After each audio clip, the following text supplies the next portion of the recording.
ওখান থেকে ওই যে আশ্রম ত্যাগ করলেন, ত্যাগ করে যাকে মনে মনে গুরুর আসনে বসিয়েছে ওই গুরুর আশ্রম থেকে বেশ কিছু দূরে একটা পর্ণকুটির তৈরি করলেন। পর্ণকুটির তৈরি করে নিজেকে আত্মবলি দিলেন গুরুর সেবায়। লোকনাথ গোস্বামী যখন ভিক্ষার ঝোলায় স্কন্ধে করে তিলকমালায় ভূষিত হয়ে কর্তার হাতে করে নাম করতে করতে রওনা হয়ে যায় নগরে মাধুকরী করতে, ঠিক তখন নরোত্তম আশ্রমে আসে, গুরুদেবের কর্ম করে, গুরুর মন জয় করবার জন্য কর্ম করছে। ঝাড় দেওয়া, সাজি ভরে ফুল তোলা, কলসি কাঁধে নিয়ে যমুনার থেকে জল আনা, রান্নার জন্য বন থেকে কাষ্ঠ আনা, এমনকি গোস্বামী যেখানে শৌচাচার অর্থাৎ মল ত্যাগ করতেন ওই মলটাকে হাতে তুলে নিয়ে দূরে ফেলে দিয়ে আবার লিবে দিয়ে আসতেন। আর আপন কুটিরে এসে একটা দাগ দিতেন ওই একদিন। দেখুন, এমনি ভাবে দাগ দিতে দিতে 3 মাস পার হয়ে যায়। লোকনাথ গোস্বামী ভাবে যে আমার এই কর্মগুলো করবার তো কোনো লোক নেই, আমার এই কর্ম কে করে? তাই মনে হয় আমি যখন নগরে যাই তখন হয়তো কেউ তার স্বার্থ সিদ্ধির জন্য এই কর্ম করে যায়। আজ আমি রওনা হব, কিন্তু আমি যাব না। যমুনায় গিয়ে কলসি ভরে, এইবার কলসি কাঁধে নিয়ে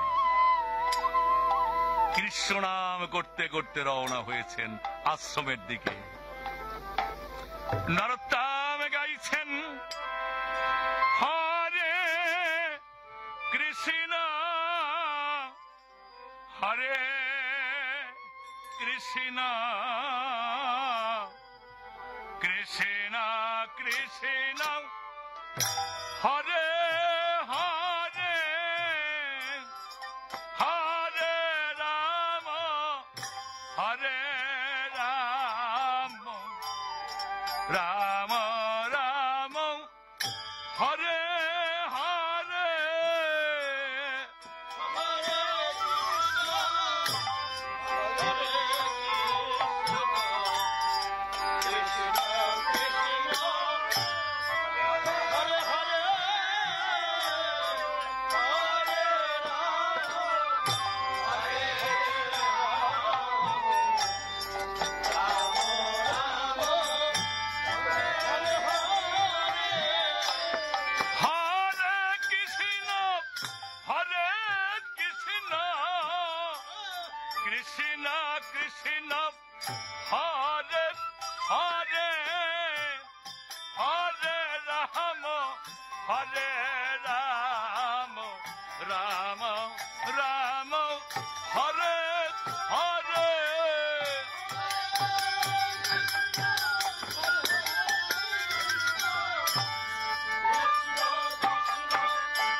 রাম রাম রাম হরে হরে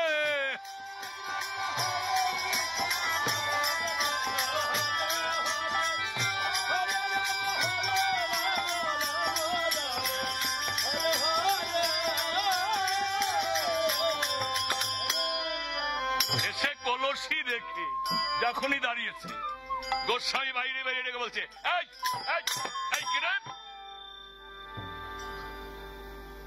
ও যুগ্ন করে ডেকে বলছে গুরুদেব আমি তোমার হতভাগ্য নরোত্তম। ওই যেই বলেছে গুরুদেব ডেকে বলছে এই খবরদার খবরদার, আমাকে গুরু বলে সম্বোধন করবি না, তাহলে এই কর্মগুলো তোমার কেমন? আমার কাছ থেকে দীক্ষা নেবে এই আশায় তুমি এই কর্ম করছো। শোন, তুই তো ছোট্ট ছেলে, আমি যদি ধ্যান যোগে জানতে পারি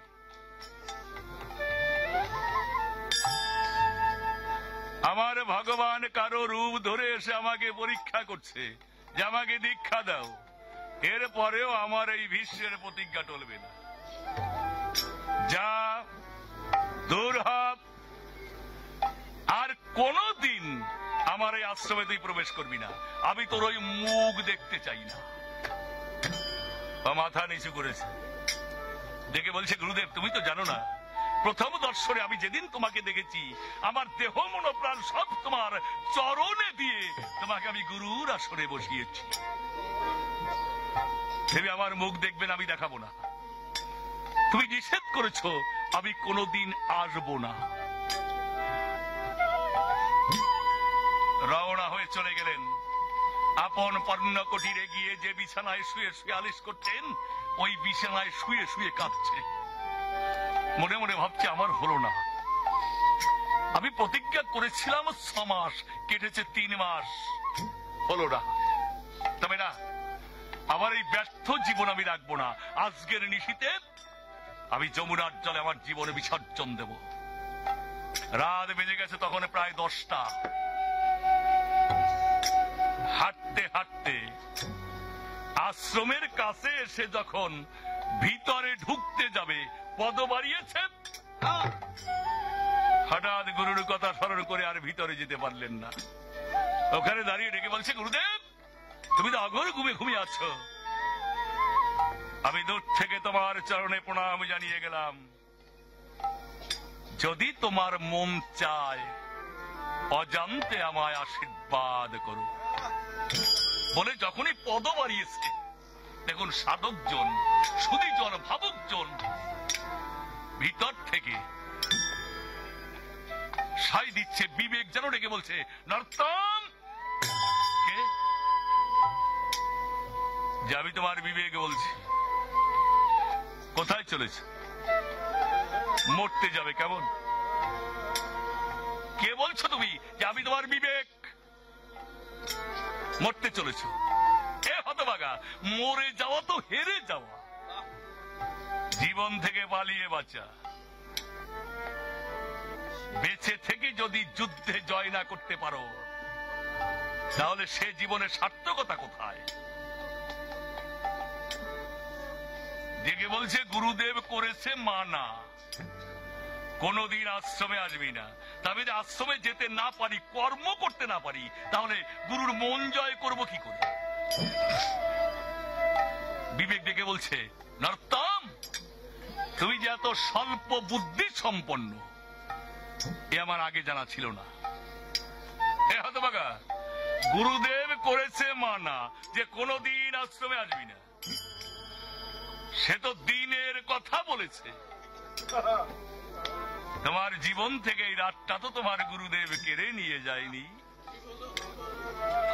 যে কর্ম এতদিন ধরে তুমি করেছো দিনের বেলায়, এবার থেকে সেই কর্মে লিপ্ত হবে তুমি রাত্রি বেলায়।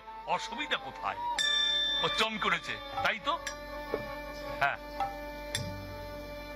গুরুদেব বলেছে কোনদিন আসবে, আমি দিনে যাব না, আমি রাত্রে কর্ম করব। দেখুন, এই যে শুরু হয়ে গেল কর্ম করা আবার। গুরুদেব মনে মনে ভাবে যে এখন তার নরোত্তম আসে না, পাহাড়তে ধরতে পারে না, তাহলে এখন কর্মগুলো কে করে? ওই দাগ দিতে দিতে একটা নিশি বাকি আছে 6 মাস পূর্ণ হতে, আর ওই নিশি পূর্ণিমার নিশি। মনে মনে ভাবছে, মানুষ এত পাষাণ হতে পারে? যার কর্ম করতে করতে আমার এই জীবনটা ক্ষয় করে ফেলেছি, যার চরণ ধৌত জল বইতে বইতে আমার কাঁধে ঘা জন্মে গেছে, অচয় মানুষের দয়া হলো না। না, আমি আর কর্ম করব না। আজকে নিশিতে সত্যি সত্যি বেজে গেছে তখন 12:30। সাতদিন রাত হাঁটতে হাঁটতে আশ্রমে এসেছে। আশ্রমে এসে চারিদিক তাকাচ্ছে, মন্দিরের দিকে তাকাচ্ছে, কানে ভেসে আসছে গুরুদেব ঘুমোচ্ছে, নাক ডেকে নাক ডাকার শব্দ। ডেকে বলছে, গুরুদেব তুমি তো আগর ঘুমে ঘুমিয়ে আসো। জীবনে আর এই নরোত্তমের মুখ তোমাকে দেখতে হবে না। আমার বিদায় লগ্নে তোমাকে আমি শেষের প্রণাম জানাচ্ছি। যদি এই জগতে আবার কোনদিন মানব হয়ে আসি, তুমি শুধু অজান্তে আশীর্বাদ করে দাও, সেদিন যেন আমার মনোবাসনাটা পূর্ণ হয়।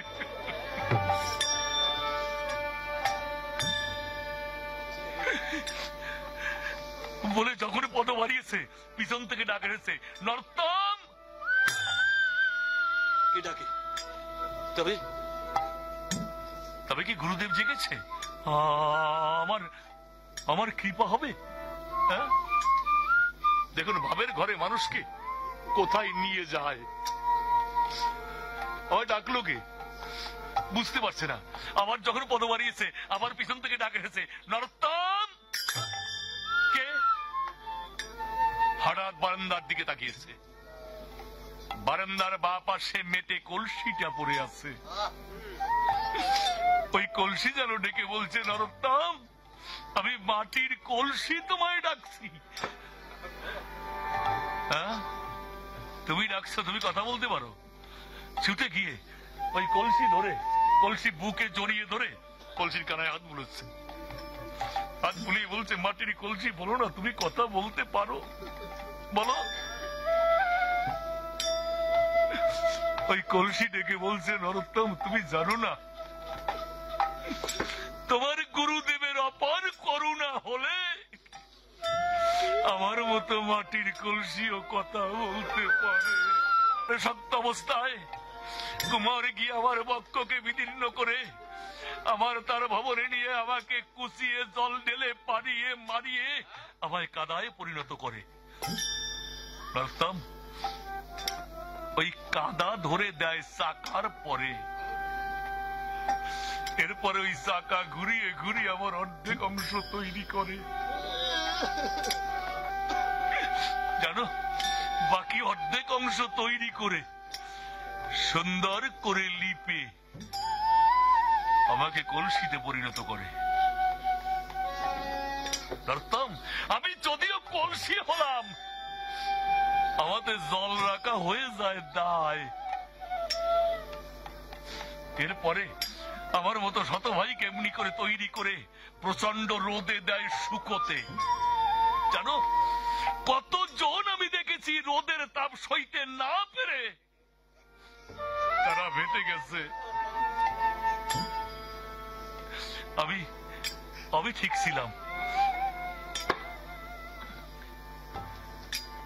আমি একটুও টলিনি, ধৈর্য ধরেছিলাম। এরপরে আমার মতো শত ভাইকে সুন্দর করে পুনে সাজিয়ে দিয়ে নিচ থেকে আগুন ধরিয়ে দেয়। জানো, কতদিন সেই আগুনের যন্ত্রণা ভোগ করেছি। আমার চোখের সামনে আমি দেখেছি ওই আগুনের তাপ সইতে না পেরে কতজন চেটে ফেটে গেছে। আমি যাইনি, আমি ধৈর্য ধরে কষ্ট করে টিকেছিলাম। অসহ্য সেই যন্ত্রণা অনেক দিন ভোগ করেছি। জানো, এরপর ওই পুন থেকে ওই কুমোর নামিয়ে আমার কানা ধরে লাঠি দিয়ে বাজিয়ে দেখেছে যে আমি খাঁটি মোরা হয়েছে কিনা।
কুমোর আমার সঙ্গে আর কয়েকজন জ্ঞাতি ভাইকে নিয়ে বাজারে যায় বিক্রি করতে। আর ঠিক সেই দিন তোমার গুরুদেব আসে বাজারে কলসি কিনতে। অতগুলো কলসির ভিতরে সে আমাকে বাছাই করে তোমার গুরুদেবের সেদিন আমার কানা ধরে হাত দিয়ে বাজিয়ে দেখেছে যে আমি ঘাটি পোড়া কিনা, আমি তার চরণ দইত জল বইতে পারবো কিনা।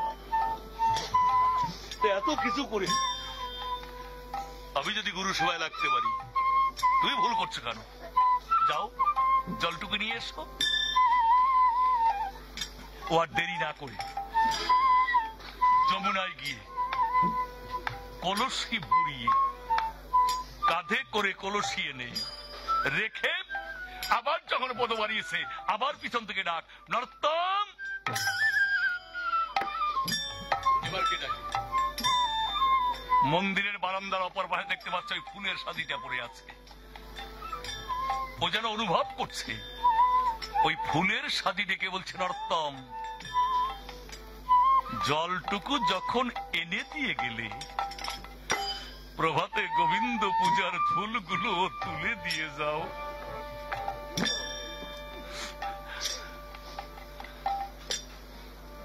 দেরি না করে সাজি হাতে করে গোস্বামীর নিজের হাতে লাগানো ফুলুদ্দান, ওই ফুলুদ্দানে গিয়ে ঘুরে বেড়াচ্ছে আর ফুলরাজির দিকে তাকাচ্ছে। ডেকে বলছে, ফুলরাজি, এই 6 মাস ধরে তোরা তো সাক্ষী, আমি নিচে এসে তোদের বৃন্তচ্যুত করে সাজি পূর্ণ করে আমি নিয়ে গেছি আমার গুরুদেবের গোবিন্দ পূজার তরে। কথা জন্ম জন্ম